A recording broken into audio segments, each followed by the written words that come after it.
मित्रांनो नमस्कार. मी विजय आपलं सर्वांचं स्वागत करतो आपल्या माझे रॉयल विचार यूट्यूब चॅनलच्या आजच्या एका नव्या व्हिडिओमध्ये.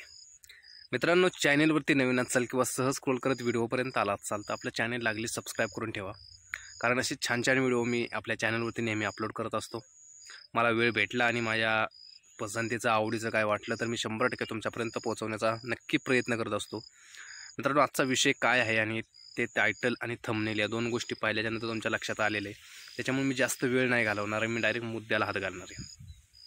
मित्रांनो, आज बैलगाडा शर्यत क्षेत्रामध्ये एक खूप चांगलं मैदान पार पडतं आहे. कातर खटाव या ठिकाणी हे मैदान आहे आणि ह्या मैदानाची खरं याला जे स्वरूप आहे ते कारण आपल्या आज आषाढी एकादशी आहे. आपल्या हिंदू धर्मातला जो काही खूप चांगला एक पॉझिटिव्ह एनर्जी देणारा आणि एक चांगला दिवस म्हणूया आपण, किंवा एक चांगलं आपल्या आयुष्यातलं काहीतरी वेगळंपण दाखवण्याची संधी मिळण्यासारखं आजचा दिवस असतो.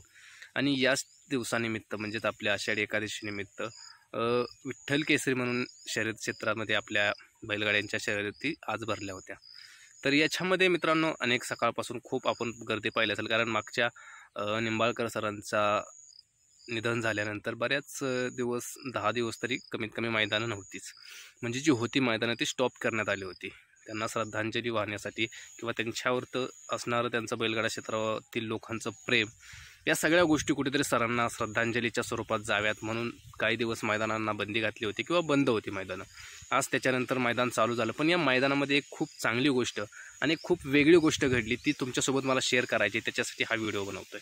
तर मित्रांनो, आजच्या मैदानामध्ये निंबाळकर सरांचं खरं तर आज ते असायला हवे होते.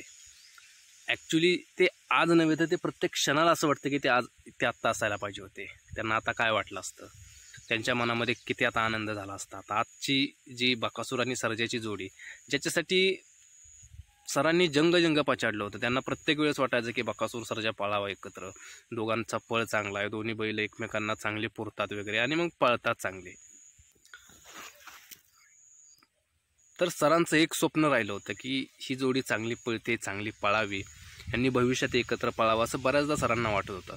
आज खरंच सरांना श्रद्धांजली वाहण्यासाठी आणि ज्यावेळेस सर्जाच्या अंगावरती ज्यावेळेस लिहिण्यात आलेलं की आज तुला सरांसाठी पळायचं, तुझ्या मालकासाठी पळायचं, मग तू बाकीचं काही सांगायचं नाही. किती वेळाच सर्जा काही वेळेला गटाला बाहेर येतो, कधी सेमीला बाहेर येतो, परंतु आज दोन्ही तो खूप खूप जिद्दीनं पळाला.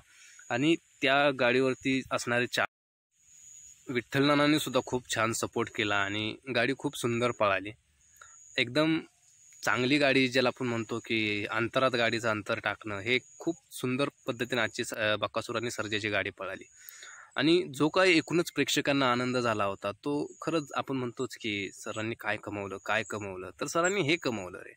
पैसा सगळेच कमवतात हो, पण नाव, माणसं जपणं, लोकांचं प्रेम. आज जी जर बकासूर आणि सर्जाची गाडी जिंकल्यानंतर सरांना किती आनंद झाला असता, हा शब्दात मांडू शकत नाही आपण. इतका आनंद सरांना झाला असता आणि सरांनी तो जल्लोषसुद्धा साजरा केला असता. पण म्हणतात ना की नियतीसमोर सगळ्यांना झुकावं लागतं, प्रत्येकाला कधीतरी जावंच लागतं आणि ते कधीतरी जाणार असतात. पण तो वेळ खूप सरांचा लवकर आला, हे खूप वाईट वाटतं. पण शेवटी म्हणतात ना की जे होतं ते चांगल्यासाठी जरी होत असलं तरी काही गोष्टी ह्या वाईट गोष्टीतून चांगलेपणा पुढे दाखवावा लागतो. तसंच सरांच्या बाबतीत झालं. सर आज जरी तुमच्या आमच्यात नसले तरी ते त्यांची एक आठवण आहे सगळ्यांसमोर. त्यांनी खरं तर बैलगाडा शर्यत क्षेत्रावरती निस्सीम प्रेम करणारा, म्हणजे पैशाचा कधीही त्यांनी विचार केला नाही, पाण्यासारखा पैसा खर्च करणारा बैलगाडा क्षेत्रावरचा मला वाटतं खूप कमी लोक आहेत. त्यांच्यातले एक निंबाळकर सर होते. त्यांनी प्रत्येक वेळेस पैशाचा कधीच विचार केलेला नाही. त्यांनी जर 61 लाखाचा जर ते एक बैल घेऊ शकत होते तर ते काहीही करू शकत होते या क्षेत्रामध्ये, ते कितीही डेव्हलपमेंट आणू शकत होते, ते काहीही करू शकत होते. परंतु नियतीनं त्यांच्यावरती जो काही हल्ला केला तो खरंच खूप वाईट होता. पण आजची जी जोडी पळाली त्यांनी खरंच सरांना म्हणतो श्रद्धांजली वाहिली. सरांची जी शेवटची इच्छा आपण जी म्हणतो की बकासूर आणि सर्जाने एकत्र पळावं आणि जिंकावं, तीच नक्की आज पूर्ण होईल. कारण आज फायनलला सुद्धा ही जोडी राहिलेली आहे. आता फायनलला सुद्धा खूप मोठमोठ्या गाड्या आहेत, परंतु त्या गाड्यांमधून सुद्धा बकासूर आणि सर्जाची गाडी एक नंबरला येईल यात काही चुकीचं नाही. म्हणजे याच्यात काही शंकाच नाही, कारण बकासूर सोबत जेव्हा पण सर्जा पळाला आहे त्यावेळेस गाडी फायनलमध्ये राहिलेली, गुलालात राहिलेली, बऱ्याच ठिकाणी नंबरात सुद्धा राहिलेली, नंबरसुद्धा त्या गाडीने काढलेला आहे. खरं तर ही गोष्ट अतिशयोक्ती वाटेल, परंतु ज्यावेळेस सोबत बकासूर असतो ना त्यावेळेस सर्जाला एक वेगळीच ऊर्जा अंगात आलेली असते आणि तो तुफान वेगाने पळत असतो, कारण त्याला माहिती असतं आपल्यासोबत पळणारा जो नंदी आहे तो या संपूर्ण क्षेत्रातला बादशाह आहे. तो संपूर्ण क्षेत्रामध्ये त्याचं खूप मोठं नाव आहे, खूप त्याने जे काही कमवलं आहे ते खूप आणि खूप आहे. त्याच्यामुळे ह्या जोडीने आज खूप चांगलं परफॉर्मन्स दिलेला आहे आणि आज सरांना यांनी खूप छान पद्धतीनं सरांना हसवलं. मी म्हणतो सर जरी तुमच्या आमच्यात नसले तरी ते एका आठवणीनं आपल्या सर्वांच्यात आहेत. आपल्या सर्वांवरती त्यांचं 100% बैलगाडा शर्यत क्षेत्रावर त्यांचं लक्ष आहे. सर्वांनी कोणीही सरांना विसरू नका, कोणीही सरांविषयी मनामध्ये आता हे आणू नका की सर आपल्यात नाहीत, असं अजिबात नाही. ते प्रत्येक वेळेस तुम्हाला दिसतील, मैदानावरती दिसतील, तुमच्या मित्रपरिवारामध्ये दिसतील, सगळीकडे दिसतील, कारण त्यांचं दिसणं हे खूप महत्त्वाचं आहे. मित्रांनो, व्हिडिओ मी बऱ्याच दिवसानंतर बनवला.